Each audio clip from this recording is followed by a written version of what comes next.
Student, સ્વાગત છે તમારું મારા નવા વિડીયોમાં। આપણે યુનિટ 4 નું રીડ 1 ધ એડજસ્ટમેન્ટ પૂરું કર્યું છે। આજે આપણે યુનિટ 4 નું રીડ 2 મસ્ત નાનકડી મજાની પોયમ છે એ શીખવા જઈ રહ્યા છે।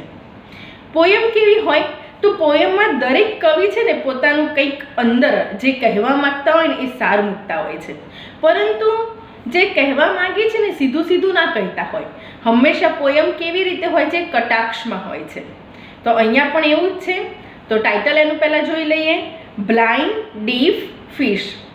બ્લાઇન્ડનો અર્થ થાય છે આંધળી, જે જોઈ નથી શકતું।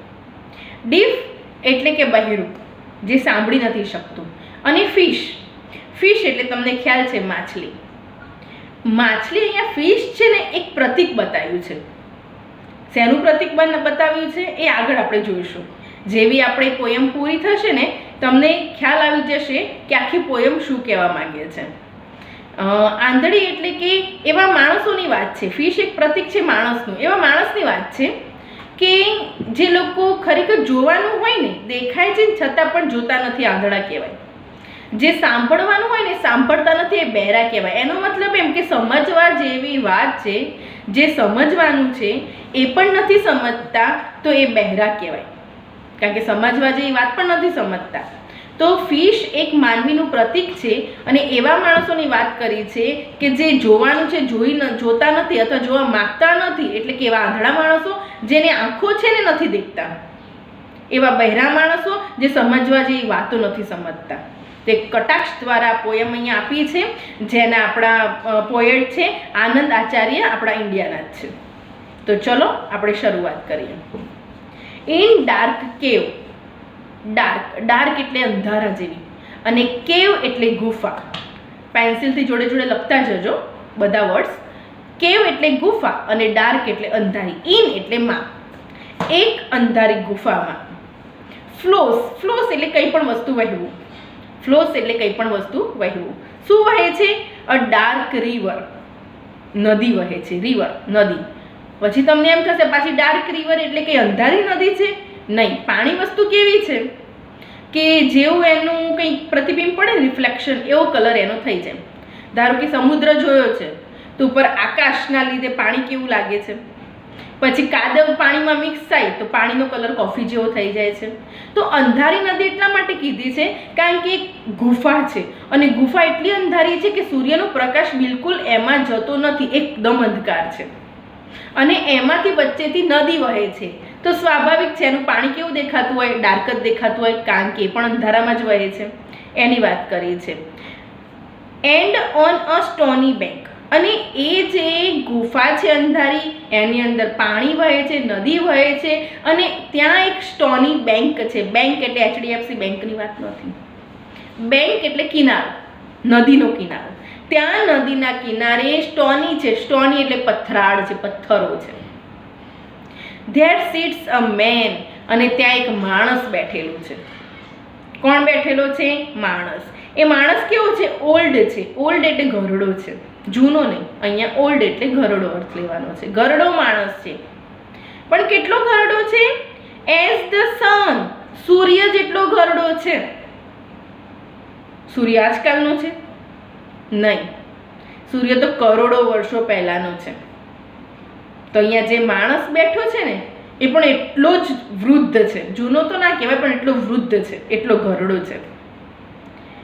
ઓર older weaving a yarn of a rainbow, અને એ બેઠો બેઠો શું કરે છે? જો ફરીથી એકવાર કહી દઉં તમને, એક ડાર્ક કલરની કેવ છે, ગુફા છે, એમાં ડાર્ક એક નદી વહે છે, અને એમાં એના નદીના કિનારા પર સ્ટોની છે, પથરાળ પથ્થરો છે, એની ઉપર એક માણસ બેઠેલો છે। માણસ એટલો વૃદ્ધ છે જેટલો સૂર્ય જૂનો છે, એટલે કે ઓલ્ડર છે, એટલો કરોડો વર્ષો પહેલાનો વૃદ્ધ માણસ થઈ ગયો ને એવો માણસ છે।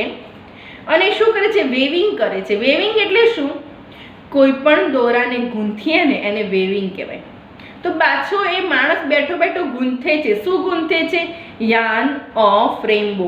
યાર્ન એટલે સૂતર, દોરીઓ। વેવિંગ એટલે ગૂંથવું, યાર્ન એટલે સૂતર એટલે કે દોરી, દોરીઓ ગૂંથે છે, પણ શેની? રેઇનબો એટલે મેઘધનુષની। મેઘધનુષના રંગોની દોરી એ બેઠો બેઠો ગૂંથે છે. એન્ડ હમિંગ, હમિંગ એટલે ગણગણવું. હમિંગ એટલે ગણગણવું. આપણે કોઈ ગીત ગાતા હોય ને કે જે એટલું ધીમે ગાતા હોય કે આપણને સંભળાય, એને હમિંગ કહેવાય, ગણગણાટ કરો. તો એ પાછો સોંગ ગાય છે, હમિંગ અ સોંગ, ગીત ગાય છે. બટ એટલે પરંતુ, વિરોધાભાસ છે. The blind deaf fish, blind એક આંધળી, ડીફ એટલે બહેરી, ફિશ એટલે કે માછલી, that swim in the stream એ જે પાણી વાય છે ને ઝરણા એમાં તરે છે. સી નાઈધર એ જોડે લેવાનું છે. સી એટલે જોવું અને નાઈધર એટલે નથી, એ નથી જોતી. યાન નોર મેન એ જે માણસ ગૂંથે છે ને એ દોરાને પણ નથી જોતી, નથી એ માણસને પણ જોતી. ફરીથી જોઈ લઈએ એકવાર. સી નાઈધર યાન એટલે કે એ જે દોરાને પણ નથી જોતી, નોર મેન અને માણસને પણ નથી જોતી. કોણ નથી જોતી? એ જે આંધળી બહેરી માછલી જે ઝરણામાં તરે છે, માણસને પણ નથી જોતી અને એ દોરાને પણ જોતી નથી. Nor hear his everlasting song અને સાંભળતી પણ નથી. હિયર એટલે સાંભળવું, નોર એટલે નથી, સાંભળતી પણ નથી. શું નથી સાંભળતી? એવર લાસ્ટિંગ એટલે કે જે ક્યારે પણ ખતમ ના થાય એવું કયું છે? સોંગ. જે વ્યક્તિ સોંગ ગાય છે ને એ સાંભળતી પણ નથી.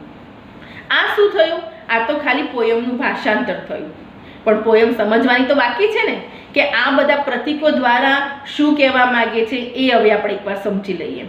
જો ડાર્ક રિવર છે ને માનવનું પ્રતીક છે, માણસ છે. ડાર્ક રિવર શું બતાવ્યું છે? માણસ બતાવ્યું છે.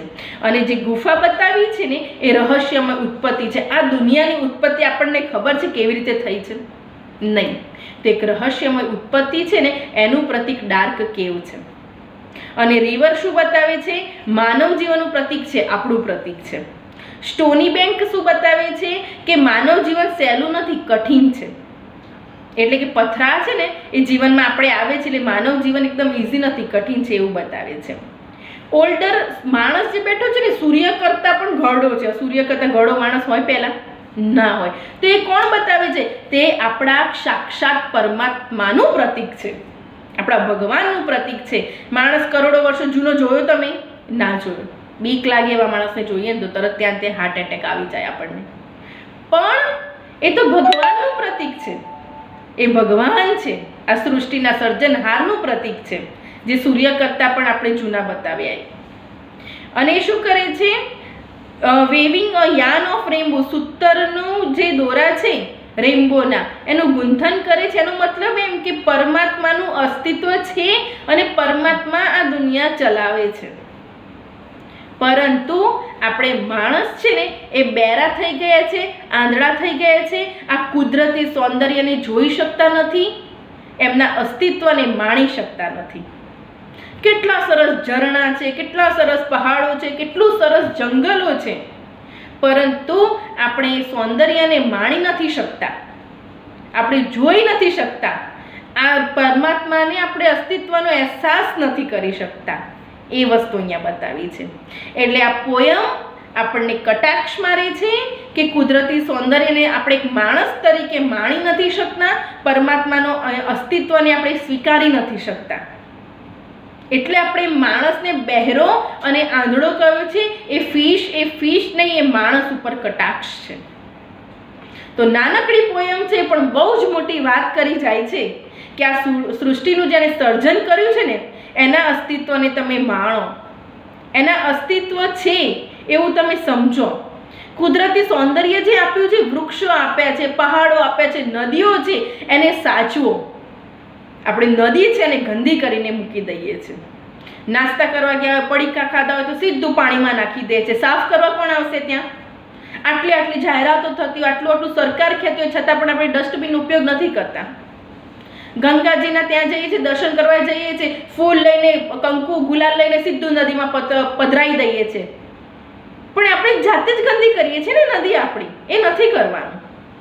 એક સરસ વાત મેં વાંચી હતી કે આ એવો દેશ છે આપણો ઇન્ડિયા કે જેમાં નદીને માતા તરીકે પૂજે છે અને નદીઓ ગંદી છે. અને જે વિદેશ છે, જે નદીને માતા નથી કહેતું, નદી નદી જ છે, તેમની નદીઓ ચોખ્ખી છે. તો આ કટાક્ષ છે. આપણે માતા તરીકે સ્વીકારી છે, છતાં પણ આપણી સૃષ્ટિ ગંદી કરીએ છીએ. અને જે લોકો માતા તરીકે નથી સ્વીકારતા પણ એમની નદીઓ ચોખ્ખી છે. તો અહીંયા આ કટાક્ષ છે. આ નાનકડી પોયમ આપણને એટલું જ કહેવા માંગે છે કે પરમાત્માનું અસ્તિત્વ સમજો અને એમની બધી વસ્તુઓને સાચવો. તો આશા છે ચોક્કસથી તમને સ્ટુડન્ટ્સ આ પોયમ સમજાઈ ગઈ હશે. ના સમજાયું હોય તો ફરીથી 1-2 વાર રિવાઇઝ કરીને ફરીથી એને સમજી લો. અને આપણે હવે નવા વિડીયોમાં ચોક્કસથી મળીશું. યુનિટ 5માં ચોક્કસથી મળીશું. અને મારી ચેનલ જો હજી સુધી સબસ્ક્રાઈબ ના કરી હોય તો ચોક્કસથી સબસ્ક્રાઈબ કરી દો. તમારા ફ્રેન્ડ્સને શેર કરી દો જેથી એ લોકો પણ આ વિડીયો જોવે. અને વિડીયો ગમે તો લાઈક કરવાનું ભૂલશો નહીં. Thank you.